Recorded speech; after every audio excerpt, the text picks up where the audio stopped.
Welcome to today's podcast. I'm Scott Knuckles with The Untold Story. Thank you for joining me. I hope today's message will drive you to a greater faith, a more lasting hope, and a deeper love for others and yourself. I'm reminded of the quote by Thomas Edison. He said, "Many of life's failures are people who did not realize how close they were to success when they gave up." Let's get started with today's podcast.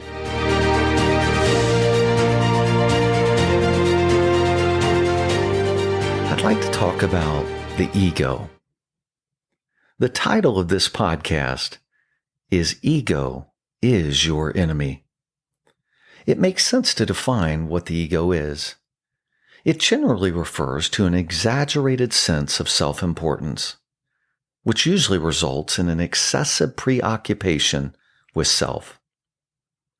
Do you know, it seems like everywhere you look today, there are people that laud their abilities, constantly bringing up the fact that they are correct, that they are the best, that they are successful, that a lot of people watch them.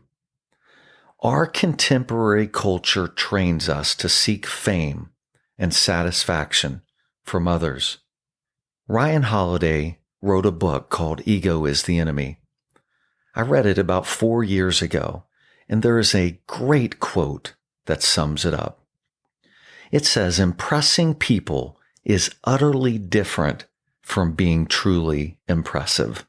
And Numan Ali Khan said, "If someone corrects you and you feel offended, then you have an ego problem." I think this is a good place to talk about the untold story. And the first one is Benedict Arnold. Now, you know him as one of history's greatest backstabbers. His name is synonymous with traitor. But what's the backstory here? Well, it might surprise you to know that he was a successful general in several battles in the Revolutionary War. He had the confidence of George Washington. He was given command of West Point. But what happened? He was caught trying to surrender West Point to the British. See, it was a hub in the war, and if the British were to control it, it would have given them a decisive advantage in the war. But why would he do such a thing?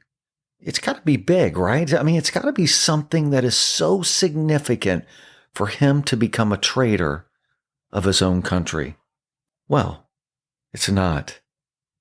It's rumored that the reason he did it was that he was jealous of other officers. He also claimed that he was repeatedly passed over for promotions and that others got credit for some of his accomplishment. He also felt like he disagreed with the Continental Congress and that they were basically out to get him. Due to his betrayal, listen to this, he later fought against the very troops he commanded. I didn't know this. He almost captured Thomas Jefferson, and he fought against Connecticut, his home state where he was born. In the Bible, I've always been struck by a story, the book of Esther. If you ever get a chance, you should read that book. It's not very long, but is truly an excellent read. And there's a figure in this book, and it's Haman, and he's a political advisor. He's second in command to King Xerxes. Now, King Xerxes was a Persian ruler who ruled a significant portion of the known world. He was a powerful king, and you can read about him in history. But Haman was so important to the king, and he was such an elevated figure that when people would see him, they would bow down to him. So imagine this. Why would he be so brazen that he would get the king to write a decree to destroy all Jews, young and old, within the province? Why would he do this? Listen to this. Because one man wouldn't bow down in reverence to him. Ego is our enemy. Ego is our enemy. As I thought about this subject, and I was studying on Benedict Arnold and and Haman, it did take me back to the story of Adam and Eve when they were in the garden. Now, I want you to imagine this. I'm going to have a little bit of liberty here because I want to paint the story for you. But imagine this, that Eve is walking around in the garden, deciding what she's going to do for the day. And she's thinking to herself, should Adam and I go for a walk, or should we go to the lake? What should we do? If we go to the lake, we can watch the animals as they gather there to drink.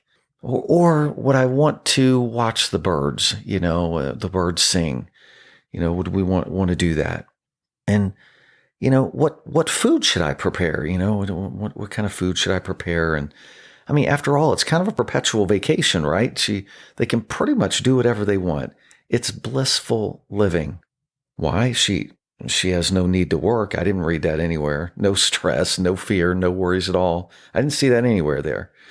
And I also saw that probably I'm like, that sounds pretty good, right? That sounds really great. So when the devil approached Eve on that fateful day, do you think it was the taste of the fruit that she desired? Do you? Would it surprise you to know that the total number of edible plants is around 2,000? Would you agree with me that she had a lot of variety to choose from? And I want you to think about the garden, because all of us have probably really small gardens if we have a garden at all. Adam and Eve's garden was so big that it had a river running into it with 4 rivers attached, 4 unique rivers. So let's unpack this a little more. Eve, what was she thinking? What was the draw? Well, you can trace ego all the way back to the Garden of Eden, where Eve became stirred by Satan's lie that she could be like God. She completely ignored God's command and the consequences that he said would come if either one of them ate from the tree of the knowledge of good and evil. And Satan, for his part, he blatantly negated the penalty of death that God had given. But what did Satan do? Listen to this. He cast doubt over God's character, suggesting that God was jealous, holding them back from their destiny. Satan posed that God was holding them back from being just like him. So think about this. What was he offering them? The ability to be like God, the ability to have the knowledge like God, that they could discern just like God.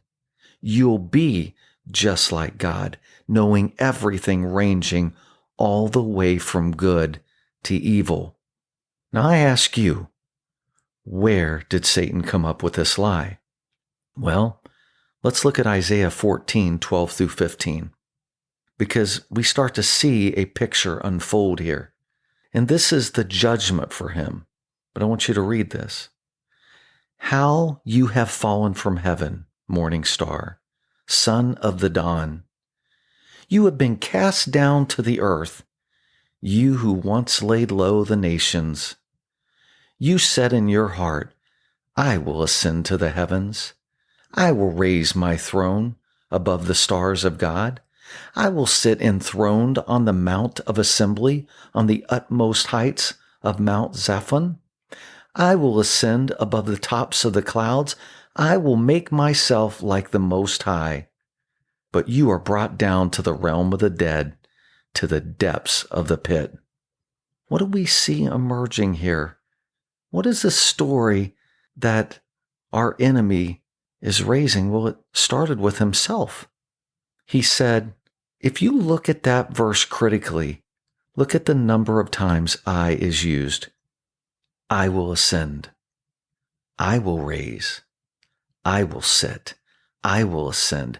I will make myself like the Most High God. And we see from Ezekiel 28:12 and 15 that he remained perfect in his ways until iniquity was found in him. What was this iniquity? We read in verse 17, your heart became proud on account of your beauty, and you corrupted your wisdom because of your splendor. See, Lucifer apparently became so impressed with his own beauty, intelligence, power, and position that he began to desire for himself the honor and glory that belonged to God alone. Do you know that as a result of this, his name changed from Lucifer to Satan? You know what that means? Lucifer means morning star, and Satan means adversary. He went from guiding others into worship to becoming an adversary. Do you know that he not only did he play that lie for Adam and Eve and they bought it, but he tried to play that lie on Jesus? You know that Jesus had a purpose when he came to this earth. Do you know that when his ministry began, he fasted for 40 days and 40 nights? Now, folks, that's near death.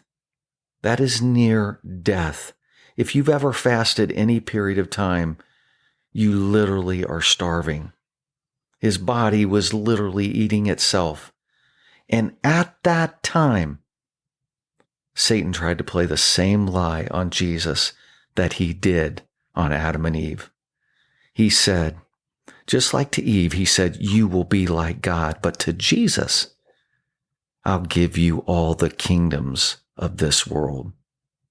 It's all ego. It's a play. At our moment of greatest weakness, Jesus' moment of greatest weakness, the temptation came. But unlike Adam and Eve, he was able to withstand and fulfill the destiny that his Father called him to.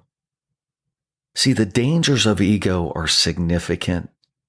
They edge God out of our lives and they destroy relationships in our path. You might be asking yourself, how do you know if your ego is out of control? Well, let me ask you two questions. Have you ever felt superior to others?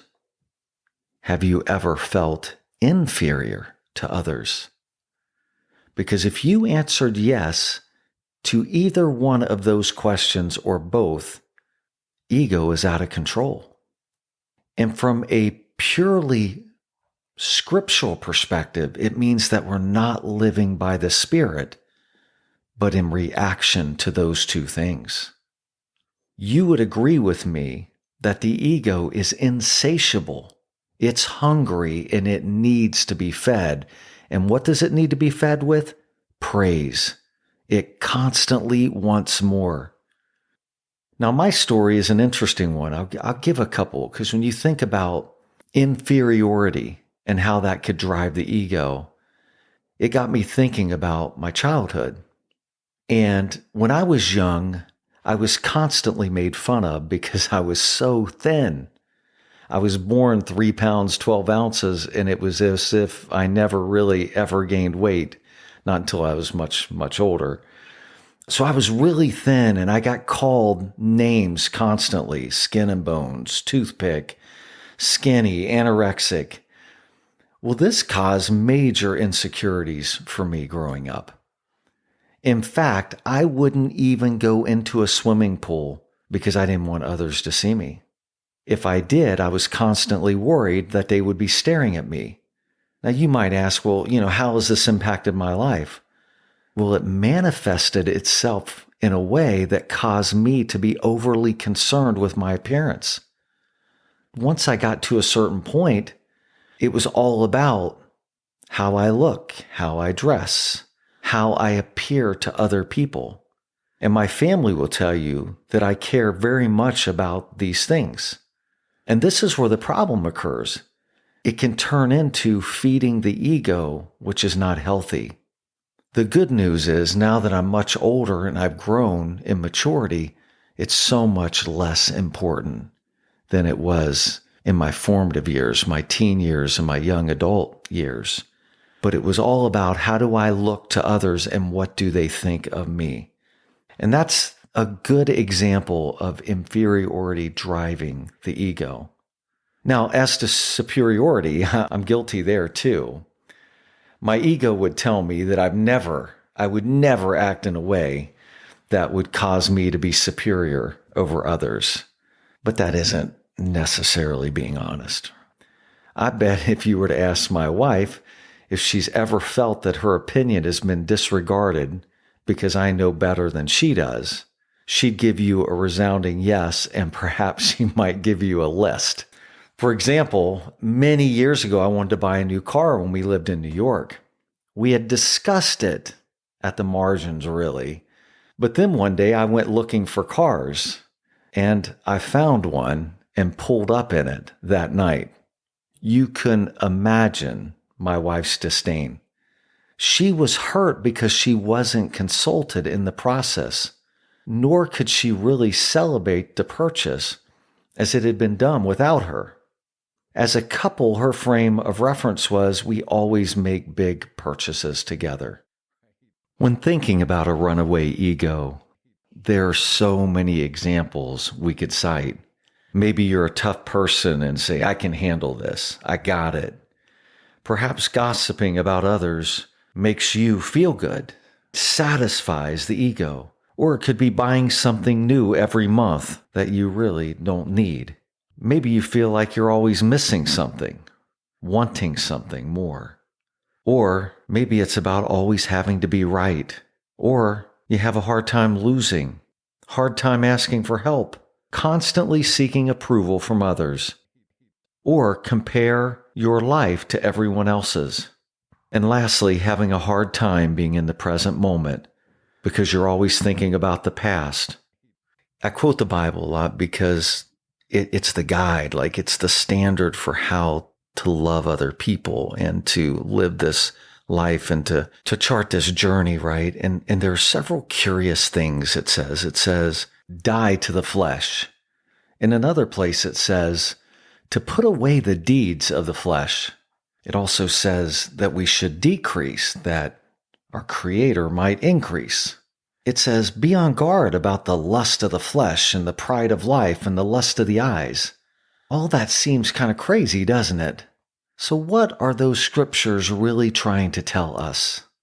I believe that the Bible is filled with admonitions against the ego because of man's inherent desire to be worshiped. We've already named several examples of what Satan did to try to tempt both Jesus and Adam and Eve.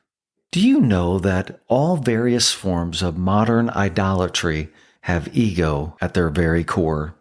It probably doesn't surprise you to know that the opposite of ego is humility. Isn't it true that many of us hate admitting our faults and limitations? It is like pulling teeth to apologize for many of us. It's so hard to do. And perhaps it's because we're scared to face the insignificance of our existence. We don't want to face our fears. So we hide behind the facade of security and certainty. All this is about disguising ourselves with success and comfort. And we do that by overemphasizing our images so that we can feel better about ourselves. Now you might ask, how does humility change our day-to-day lives? Let's go back and look at the car example that I mentioned earlier. I should have consulted my wife as I had done in prior purchases versus letting my ego tell me that it was my decision and it was okay, she wouldn't mind. But if you look at that through the lens of humility, I would have actually put her needs first and considered her views above my own. In that case, the car could never have been purchased without her. But had we done it together, she would have really enjoyed it. Why are we asked to push ego down? Because it actually keeps us from reaching our full potential, the fullness that our Creator intends for us. Ego, it turns out, is one big distraction. It creates blind spots that you can't see, but that is readily seen by those around you. Think about this. Blind spots. You look in that rear view mirror or you look in that side mirror, and there are spots that you cannot see when others around you can clearly see them. I opened with a quote out of the book, Ego is the Enemy. The quote was by Robert Chen. Impressing people is utterly different from being truly impressive. See, the opposite of ego is humility. And that's a modest or low view of one's own importance, one's own humbleness. The great boxer Mike Tyson said, "If you are not humble, the world will visit humility upon you." I think that's an amazing summation for a boxer who was successful as he was. But did you know the most transformational figure to ever walk the earth said, "Whoever exalts himself will be humbled, and those who humble themselves will be exalted." Think about this man, Jesus Christ. He seemingly never took credit for anything. If you don't believe me, read the 4 Gospels and you will see over and over again where he says, "Tell no one," after he would perform a miracle. You see a man who says, "Not my will, but yours be done." He said, "Love your enemies and pray for them." He said, "I came not to be served, but to serve you." He said, "Take my yoke upon you and learn from me, for I am gentle and humble in heart, and you will find rest for your souls." His words are so powerful. Why? Because this man who never traveled outside the size of the state of New Hampshire, the area, the territory he was in was no bigger than the size of New Hampshire, yet captured the hearts and minds of billions of people. He is the most transformational figure in all human history, and he is telling us to walk humbly.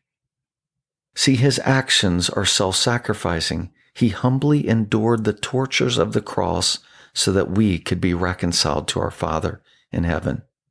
He said, "I came to give my life away to a brutal crucifixion in order to rescue you." Well, what happened to Benedict Arnold? Despite the fact that Washington tried to have him captured, he fled to Britain. But guess what? He wasn't liked much either. I wonder why. Both friend and foe for the rest of his life thought of him as a traitor. He failed in several business adventures, tried to get the British government to give him positions of authority, but wouldn't you believe it's because they couldn't trust him. He visited upon his family a name that will forever go down in infamy. And what of Haman? We talked about him as well. Well, he erected, I believe, gallows that were 75 feet tall to kill Jews on. He was killed on those very gallows. And what of Adam and Eve after they ate that fruit?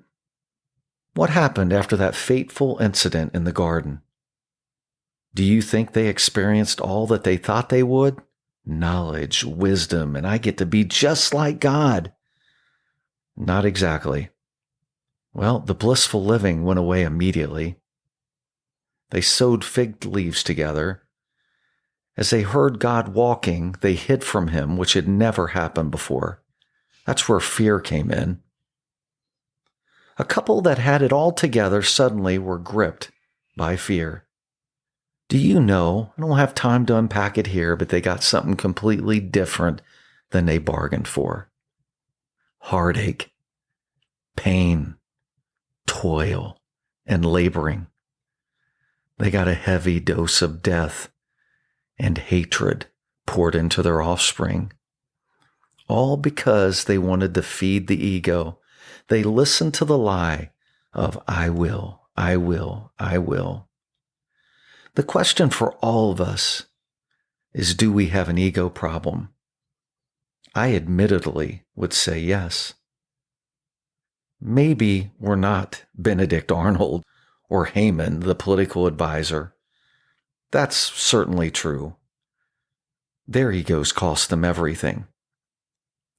But let me ask you this. Let's think about this practically.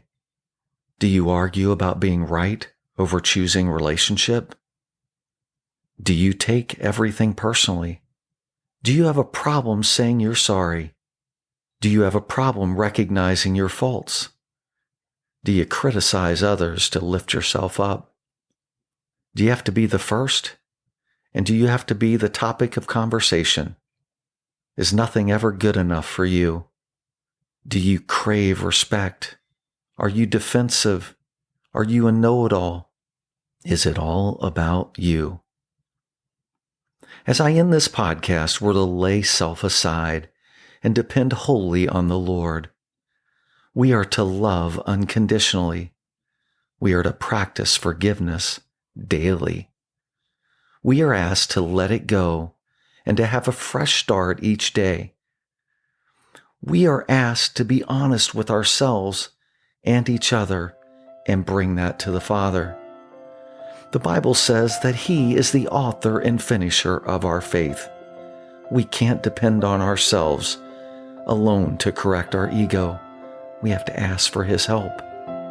And the good news is that the Bible also says that He who began a good work in you, He will complete it. We need to let go of that control and let the Father have it. We're to put no confidence in the flesh, but rather esteem others higher than ourselves. Jesus taught us that the greatest commandments were to love God with all of our heart, soul, mind, and strength, and to love our neighbor as ourself. If we focus on those two things, there are no other laws we need to follow. When we strive to keep these commandments, we take the focus off ourselves and we place it where it so rightly belongs. Leslie White, a journalist, said, "In the Christian life that is devoid of ego, the I will becomes a thy will."